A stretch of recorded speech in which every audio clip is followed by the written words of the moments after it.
अरे काव्या बहू, अरे कहाँ मर गई? जल्दी इधर आ। क्या हो गया माँ जी, आपने मुझे बुलाया? हाँ, वो मैं जरा सुशीला के यहाँ कीर्तन में जा रही हूँ। मेरे पास गले में पहनने के लिए सही सा हार नहीं है। जो हार तेरी माँ ने सगाई के वक्त तुझे दिया था वो दे दे, मेरी साड़ी पर वो बहुत अच्छा लगेगा। अरे नहीं माँ जी, वो हार तो बहुत ही भारी है और आपकी साड़ी बहुत हल्की। हल्की साड़ी पर एक प्यारा सा मोती का हार ही बहुत अच्छा लगेगा। आपके पास जो वो वाला पतला सा मोती का हार है ना, वो पहन लीजिए, वो आपकी साड़ी पर खूब जमेगा माँ जी।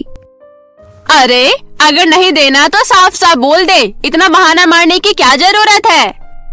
नहीं नहीं माँ जी, मैं बहाना नहीं मार रही, सच बता रही हूँ। लेकिन अगर आपको बहाना लग रहा है तो मैं अभी आपको वो हार लाकर दे देती हूँ।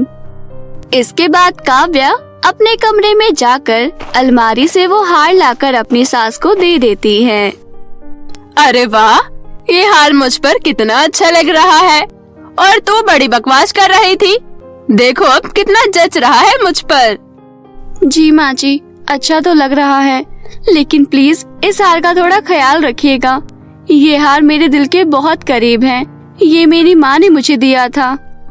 हाँ हाँ ठीक है, और मेरा खाना बनाने की जरूरत नहीं है, मैं वहाँ से ही कुछ खा कर आऊंगी, बाकी अपना देख लेना। इसके बाद सुलेखा वहाँ से चली जाती है। माँ जी तो कीर्तन में चली गई हैं और पीयूष शाम को आएंगे। अब मैं अपने लिए क्या खाना बनाऊं? रात की जो रोटी पड़ी है वही खा लेती हूँ। ऐसा कहकर काव्या रात का बचा कुचा खाना खाने लगती है और फिर खाना खाकर घर के कामों में लग जाती है। थोड़ी देर बाद उसकी सास कीर्तन से आती है और उसे आवाज लगाती है। अरे बहू, कहाँ है तू? अरे जरा थकी हारी सास को एक गिलास पानी ही पिला दे। आई माँ जी। थोड़ी देर बाद काव्या पानी लेकर आती है। अरे पानी लेने कुएं पर चली गई थी क्या, जो इतनी देर लग गई? यहाँ बैठे बैठे मेरा पूरा गला सूख गया। नहीं माँ जी, वो ठंड हो रही है ना, इसलिए थोड़ा पानी गुनगुना करने लग गई थी। इस उम्र में ठंडा पानी पीना ठीक नहीं है। हाँ हाँ, ज्यादा बकवास करने की जरूरत नहीं है, ला पानी दे। काव्या अपने सास को पानी देती है कि तभी उसकी नजर अपनी सास के गले पर पड़ती है और वो कहती है, माँ जी, आपके गले में जो हार था वो कहाँ गया? आपका गला खाली कैसे है? अरे आज कीर्तन में हम लोग बहुत नाच रहे थे, तो नाचते नाचते वो हार टूट गया, तो मैंने वहीं छोड़ दिया। माँ जी, ये आप क्या कह रही हैं? वो हार मेरे दिल के बहुत करीब था, वो हार मेरी माँ ने मुझे दिया था। आप कैसे उसे इस तरह छोड़कर आ सकती हैं? अरे रोना धोना क्यों मचा रही है? कौन सा कोई सोने या हीरे का हार था? चांदी का हार था, वो भी सोने का पानी चढ़ा हुआ। माँ जी, वो चांदी का हार भी मेरे लिए किसी सोने से कम नहीं है। ऐसा कहकर काव्या भागते हुए कीर्तन वाली जगह पर जाती है और अपनी माँ का हार ढूंढकर वापस ले आती है और अलमारी में बड़े ही प्यार से रख देती है। कुछ दिन ऐसे ही बीतने लगते हैं। फिर एक दिन जब पीयूष और काव्या अपने कमरे में थोड़ा समय अकेले बिता रहे होते हैं। अरे क्या हो गया? मेरी बीवी का चेहरा इतना उतरा हुआ क्यों है? सब ठीक तो है ना? हाँ हाँ, सब ठीक है। तुम कुछ और कह रही हो और तुम्हारी आंखें कुछ और कह रही है, बात क्या है? जल्दी बताओ। वो माँ जी मेरी माँ का हार कीर्तन में पहन कर गई थी और उन्होंने वो हार तोड़ दिया। वो हार मेरे दिल के बहुत ही करीब है। माँ ने ये बहुत ही गलत किया, लेकिन तुम चिंता मत करो, मैं वो हार पहले जैसा करवा दूंगा। अब तो मुस्कुरा दो मेरी प्यारी सी लाइफ पार्टनर। पीयूष की बात सुनकर काव्या मुस्कुराने लगती है। इससे पहले पीयूष कुछ कहता, सुलेखा काव्या को आवाज लगाती है। अरे बहू, कहाँ है तू? शाम हो गई है, जरा एक कप चाय तो पिला दे। अच्छा जी, मैं थोड़ी देर में आती हूँ माँ जी को चाय देकर। ऐसा कहकर काव्या रसोई में चाय बनाने चली जाती है। ये लीजिए माँ जी चाय।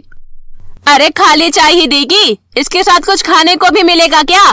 जा जल्दी से जाकर समोसे तल के ले आ। जी माँ जी, अभी बनाकर लाती हूँ।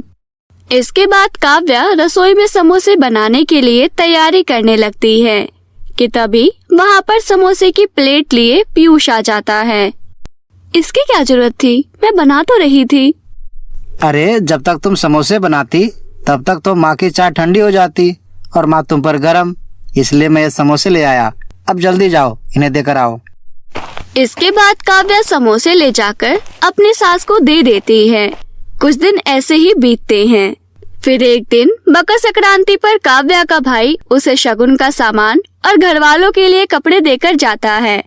फिर सुलेखा के घर आने पर, माँ जी, आज मेरा भाई घर आया था। वो बहुत सारा प्रसाद, शगुन और मेरे, आपके और पीयूष जी के लिए कपड़े देकर गया है।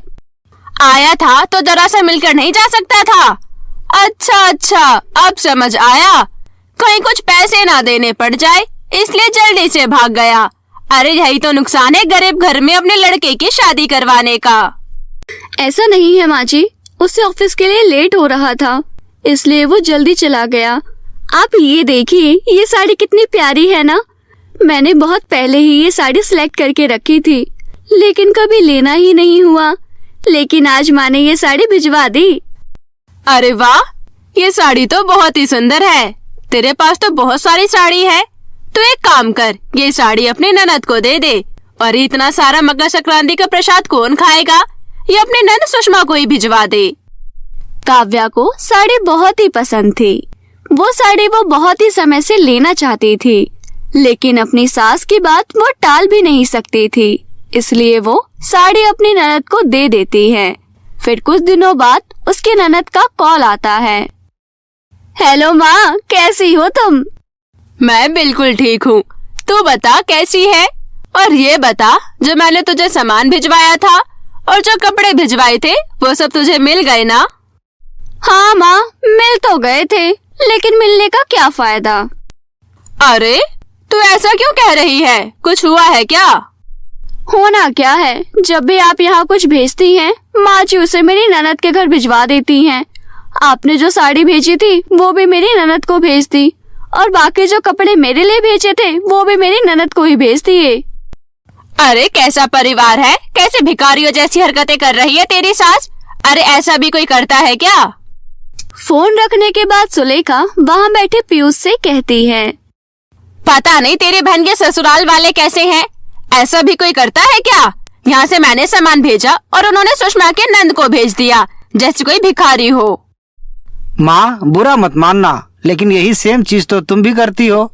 जो भी सामान काव्या के घर से आता है तुम सुषमा के घर भिजवा देती हो। ये तो जैसे को तैसा ही हो गया। माँ, जैसा इंसान करता है उसे वैसा ही फल मिलता है। सुलेखा इस बारे में सोचती है और उसे सच में पीयूष की बात सही लगती है और अपने किए पर उसे पछतावा होता है। जिसके बाद वो काव्या को बुलाती है और कहती है, काव्या बहू, मुझे माफ कर दे। मैं तेरे साथ कुछ ज्यादा ही बुरा सलूक करने लग गई थी। बहू और बेटी में फर्क करने लग गई थी। मुझे माफ कर दे बेटा। मुझे आपकी बातों का बुरा तो लगता था माँ जी, लेकिन मैंने आपको कभी गलत नहीं समझा। प्लीज आप मुझसे माफी मत मांगिए। आप मेरी माँ हैं और माँ बेटे से माफी मांगे ये अच्छा नहीं लगता। ऐसा कहकर काव्या सुलेखा के पैर छूती है। सुलेखा उसे और पीयूष को गले से लगा लेती है। जिसके बाद सुलेखा काव्या को बहू ना मानकर बेटी की तरह प्यार करने लगती है।